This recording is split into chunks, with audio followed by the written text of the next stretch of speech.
once, way back. In fact, so far back that we can only guess at how far back it really was. The first of everything that came at once was darkness. Darkness was night, a great black panther, and he saw everything from where he sat on the great horizon. He saw all of the past and all of the future as if it were the same moment that he were born. But he did not wish to interfere with the world, until, in the end, when the time came, he would swallow all of it and himself and begin anew. And so, instead, he slept a slumber of ages. But then there was day, a creature formed of the dust left hanging in the darkness, a great golden lion, arrogant and vain, who liked nothing better than to be told how beautiful he was. He attached himself to one small planet, forgetting all else and concentrating on the tiny creatures that lived there. After many centuries of waiting, out of the trees and grass, little creatures with eyes emerged, and he showed himself to them, asking, "Am I not the most beautiful thing that you have ever seen?" And the little creatures were blinded by his golden glow and fell in love with him.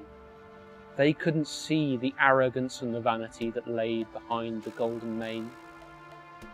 They built spires and temples, cathedrals and pyramids in his honour, building them ever higher so that one day they might reach out and touch the sun himself.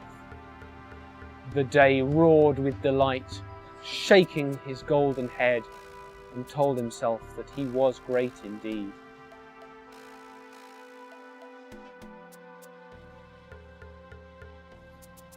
But after many generations, Day grew bored of these little creatures, with their chattering voices and their constant prayers. They had brought many little lights of their own into the darkness, gifts from the little god Lumos of fireflies. Day didn't like this kind of competition, and so he decided to go into space, where he would find worthier servants, or so he thought. As he prepared to depart, his little creatures called out to him, "Please don't go. You will leave us in the dark and cold." But Day just growled at them, "Silence, slaves! I will do what I want, whatever you say, for I am made for better things than this."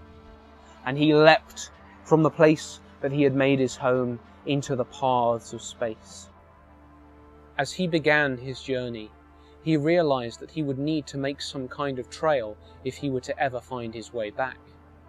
And so he plucked strands from his golden mane and tied them into the path, where they took root and became the stars. He wandered on and on until he reached the great horizon and the sleeping night, and noticed that his glow was becoming weaker and dimmer in the shadow of the great panther. He didn't like that, and he didn't like the fact that this creature might be his equal, or even his better, and a great rage and jealousy grew up within him, and he shouted, "I am Day, and I mark this place as dusk," and he drew a line where the two had met. And he said, "Awake, panther, and meet your match. Awake and face me." And so the night stirred, and he looked upon Day. He knew him as he knew everything, and said lazily, "Day, you are great indeed, but I am night, and I am greater still. I was here before, and will continue afterward. Run along, you bright and gaudy creature, or I will give you cause to be very sorry you ever came." But Day was blinded by his own rage, just as his little creatures had been blinded by his beauty, and he attacked, raking his claws across the flank of the panther. Faster than anything you could imagine, Night pounced and bit Day's tail off, and in that single action the proud beast was reduced to a whimpering coward. He turned and ran, yelping, down his path of stars. Where his blood fell, new suns and new days arose, bright and beautiful in the youth of the universe.